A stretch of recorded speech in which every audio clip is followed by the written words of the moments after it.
Hey y'all, it's Rick here with Uncommon Communion, recording early on Sunday morning because, well, Saturday was a full day being caregiver. I'll tell you about that in just a moment after we begin, as we always begin here at Uncommon Communion, by recognizing, realizing, affirming, and celebrating that we are always and everywhere in the holy presence of the more, who is God, and each other. So, I mentioned yesterday in the video that I offered, instead of writing, that I am beginning a journey to care for my wife as she recovers from rotator cuff surgery on her right arm. And she had that on Friday morning. Friday was tough as she began to navigate life with this large, sling and not being able to use her shoulder. But there wasn't that much pain. Today, or yesterday now, Saturday, the pain arrived because the nerve block that they apply during the surgery lifted and she felt the pain. It was also hard on Saturday because she couldn't yet care for the wounds, and therefore she still has the bandages on. She hasn't seen, neither of us have seen what the wounds look like. She hasn't taken a shower since Friday morning, and she was in pain. So it was tough today, and she doesn't love pain. I don't think anyone does, and by the end of the day, she was pretty frustrated. Frustrated with the pain she was feeling, frustrated with the sling and the way it was kind of hanging on her neck, frustrated that she couldn't sleep during the day. She couldn't fall asleep comfortably because she's got to stay on her back. Just frustrated. And sorry, y'all. And I was tired, obviously. I certainly wouldn't trade places. I wouldn't want to trade places. I probably would out of love, but I was tired as well, and it was kind of interesting this evening because she ordered earlier today a travel pillow, and the one that we had was like a memory foam, very firm. And she was looking for one that was kind of bead, like a bean bag, kind of that you could mush and kind of shape. And she ordered it from Amazon, kind of around noontime, and it said it was going to come tonight by 10 o'clock. Now, which is quite remarkable. I sometimes just find it just something we take for granted that you could order something at noon and it would arrive by 10 that same day. So she thought it was going to arrive. So I did not. Excuse me. Sorry, y'all. I don't usually yawn during these. Uh, she thought that it was going to arrive by 10. We kept waiting and waiting and waiting, and it didn't. So our store that is nearby, it's kind of like a Walmart. I offered to go out to see if they might have a pillow there. I tried an alternative, a big bag of beans, like for a bean bag chair, but she wasn't having it. She found something else, and I think now she is hopefully sleeping somewhat peacefully. But nevertheless, it was a lot today, y'all. And I did want to get on for just a short video talking a little bit about the liturgical gospel and just updating you on the journey. I really appreciate prayers for my wife. I appreciate your good thoughts and just prayers, really, as we navigate this. It will get easier as the pain subsides, as she's able to shower and kind of feel better. And we do have it like an ice machine that you kind of put a vest on and it puts icy water, cold water through it. But it wasn't really working well today because of the padding from the wound dressing.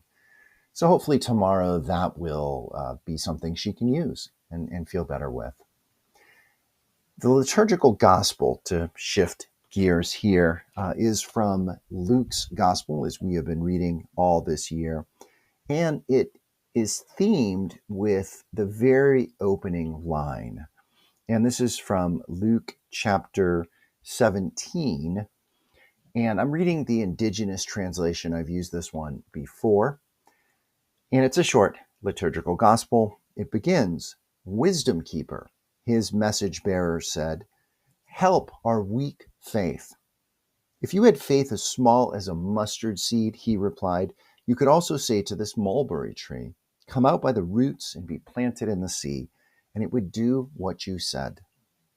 Would an elder who sent a young man out to hunt for a deer, when the young man returned, say to him, "Sit down while I skin the deer and cook the meal for you"? No, but he would say, "Now skin the deer, then clean up and cook for me. Then when I am finished, you can eat." The young man is only doing what is expected and deserves no special thanks. In the same way, when you have done everything the Great Spirit expects of you, serve him as you would an elder, and do not expect to be honored for doing only what you should do. Now, I think the heart of that and what I want to center in on is faith. This increase our faith. Our faith is weak. We need help. And what a plea that is. And I think that's something all of us have felt. I know that's something that I feel, not about whether there is a power greater than us, right? Whether there is a more or whether there is a God. I have faith in that. I believe that everything about creation is pointing to something greater and something that organizes and something that's good and something that is loving. Someone. And so for me, my faith isn't really ever about that. Where I think my struggles comes in is with hope, really. You know, they talk about faith, hope, and love. And I think sometimes that hope piece can be so difficult because I begin to doubt that God is present in this moment. Not that God is absent per se, but as I look around and I see the suffering in the world and I see the insanity and the ignorance and the cruelty right now in our U.S. government and the power structure, I just wonder and struggle and doubt the good sometimes, that it is here. And that, you know, like that famous quote by Dr. King, Martin Luther King, you know, the arc of the universe, the moral arc of the universe is long and it bends towards justice, right? That's where my doubt comes in. Because it doesn't feel that way. Just because it doesn't feel that way doesn't mean that it isn't bending that way. But nevertheless, that's where my struggle comes in. And these days, there is that struggle, right? Also related to struggling with faith as hope, there is that confusion. You know, what do we do as citizens, as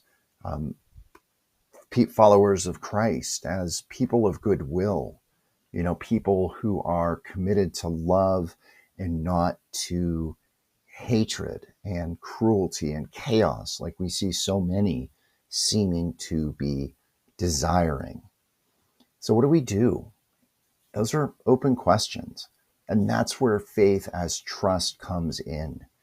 To trust that in the events of this time, that good is working.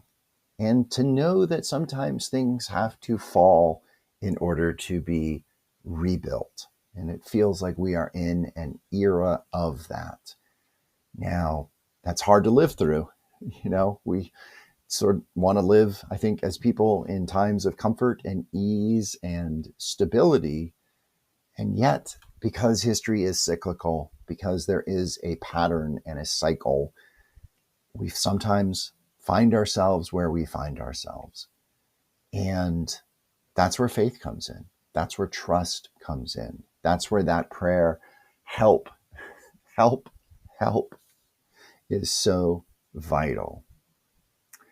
I want to end with a reflection, just a brief one, from this little book that I'm glad I still have on my shelf. It's from Frederick Buechner, a great Protestant theologian who died just a couple of years ago, but just wonderful thoughts, and just he's always been a favorite of mine.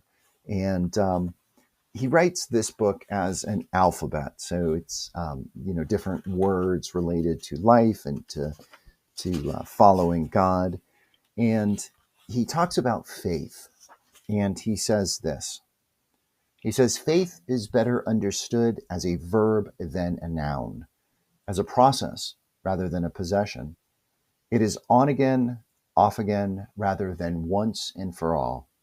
Faith is not being sure where you're going, but going anyway, a journey without maps. Paul Tillich said that doubt isn't the opposite of faith, it is an element of faith.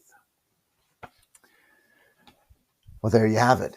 The journey without a map, the journey going where we don't know, but just going, and being present and being in community and being lovers in a dangerous time, as the Bruce Cockburn song says.